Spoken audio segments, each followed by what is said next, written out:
સિહોર તાલુકાના ગાંગડી નેસડા રોડ પર જીવ પર સટોસટના ખેલ જેવા દ્રશ્યો જોવા મળ્યા, જ્યારે દારૂ ભરેલી ક્રેટા કારનો સિહોર પોલીસ તથા એલસીબી લોકલ ક્રાઇમ બ્રાન્ચની ટીમે ફિલ્મી ઢબે પીછો કરવામાં આવ્યો હતો। સિહોર પોલીસ અને એલસીબીની ટીમને ગુપ્ત સૂચના મળી હતી કે સિહોર માર્ગે દારૂ ભરેલી ક્રેટા કાર પસાર થવાની છે।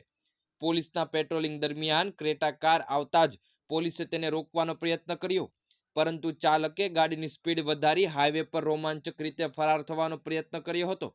પોલીસે તાત્કાલિક ગાડી કબજે કરી લીધી અને તપાસ દરમિયાન ક્રેટા કારમાંથી દારૂ હોવાનું પ્રાથમિક તપાસમાં જાણવા મળ્યું હતું।